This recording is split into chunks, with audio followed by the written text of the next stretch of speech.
Hi there. This is Ray Glasser speaking to you from Cleveland, Ohio in mid-June of 1980. Many of you, I'm sure, have heard of the famous Japanese Betamax, the model SL-J7. I'm proud to say that I'm one of the few owners in this country of an SL-J7, and I thought I'd show you on videotape what the machine looks like, what it can do, and what the special effects of the machine look like. So what we're going to do now in the next 10 minutes or so, guided tour of the J7 and show you what it can do. It's about the same size as the SL-5400 and the SL-5600 Betamaxes, but as you can see, it's quite radically designed differently from those machines. Very, very futuristic looking and full of features. We're going to go from the left to the right of the machine and show you what this whole thing is about.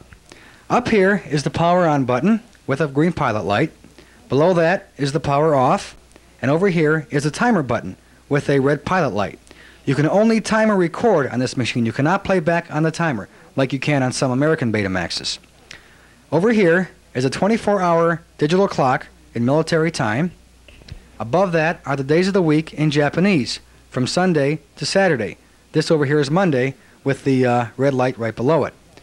Now you can't see this, but above the clock it's a door that opens up, and below that door are a whole bunch of other controls for the clock and the timer settings. You have a turn on time, a turn off time, a switch for the clock itself to make it dim or bright. There's a resettable setting for the volt of the machine for either 50 or 60 cycles, since different parts of Japan have either 50 or 60 cycles in that part of the country. Let's go now to the function buttons.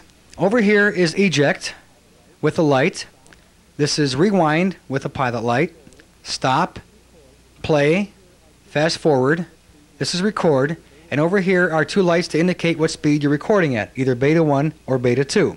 This, of course, is a one-touch record button. Over here is pause. These, of course, are all solenoid-controlled buttons. Now, below your play button is your triple-speed playback button with a pilot light. Below the record button is a one-touch audio dub button with a pilot light. Below your pause button is a frame-by-frame playback button. By depressing this button, you get one frame every 2 seconds. Below that is a lever for your slow motion. On the far left, where it's at now, is a still frame. To the far right is half-speed playback, and you have the option of controlling the speed in between over here. Above this lever over here is your VTR or TV switch. That's to free your TV so you can watch a second channel while you tape the first channel. Up here are your beta scan buttons, which Sony in Japan calls picture search. This is your rewind beta scan. This is your forward beta scan. Now these work when you're in the play mode. When you're in play, just tap these buttons and hold them down and you get the beta scan effect. Over here is the internal tuner with the machine. At one time we all thought that this tuner is inoperative here, which is quite in error. I can get all channels in Cleveland except channel 3. That's too low for this particular tuner, but I can get everything from 5 and above. Now to change the channels, there's a sliding thing over here that pulls out, and of course Sony gives you the numbers to put inside here, and that's how you change the channel numbers on the machine. Now above the tuner is a door that opens up where all your tuning controls are. Of course this is all in Japanese, which my wife can read but I can't, but if you play with these tuning controls enough, you can get the proper channels for whatever you want. Right below the slow motion lever over here is another door that opens up to reveal even some more controls. Tape alarm. When this switch is up in this position and your tape hits the end of the tape, you get a beeping sound that goes about 10 times, kind of like the alarm on your digital watch. And after this beeping sound is over, your tape kicks in a rewind automatically. This is on, this is off. Next to that is your cue indexing control. When you're timer recording something, and this control is up like it is right now, your tape will stop when the recording began when you're in rewind or forward, kind of like a secondary memory switch. This is on and this is off.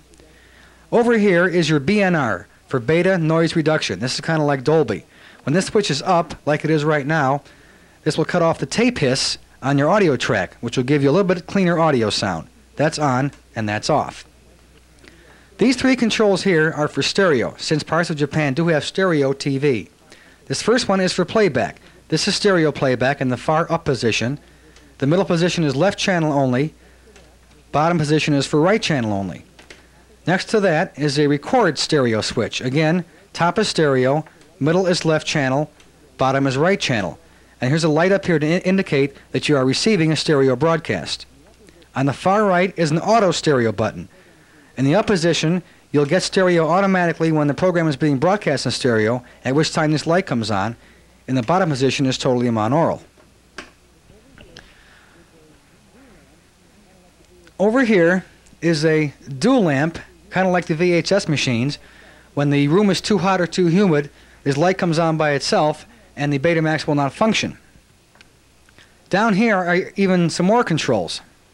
Over here is the tracking control, which has a wider range of tracking than the American Betamaxes I've used. Next to that is your speed control for record. On the left is X1, on the right is X2. Over here are two microphone jacks, standard 1/4-inch phone plugs for your left and right channels. Over here are your inputs.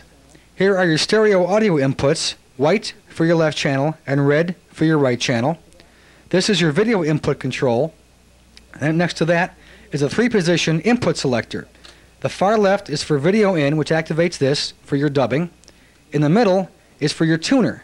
And when that is on, your tuner comes on. Your lights come on for your channels when it's in that position.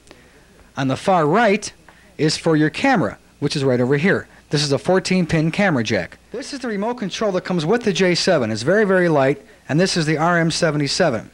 Now, first of all, as you can see up here, Sony has put on a plastic covering to shield the record button from being pressed by accident. So when this is up in this position, you cannot wipe out your previous recording accidentally. What you have here on top is a record button with a pilot light. Now you have fast forward, rewind, stop, play, triple speed playback, pause with a pilot light, frame by frame, and beta scan, forward and reverse, all on this remote control. And again, this comes with the J7. And that's just about it. Okay. Two more things I should add. Number one, the J7 plays back on Japanese channel 1 or 2. That's what the built-in modulator is geared for, since it is a Japanese machine. So you have two options. You have to either play back the J7 through a second Betamax, like I'm doing right now, or have the internal RF modulator replaced with a standard American modulator to play back in either channel 3 or 4. And lastly, the J7 is made to operate on 100 volts, which is what Japan has for their TV system. So what I had to do was get a voltage regulator to step down our current from 110 down to 100, and that cost about $50. So the J7 is a nice machine, but there are a couple little inconveniences to using it, if you're willing to put up with them, which I am.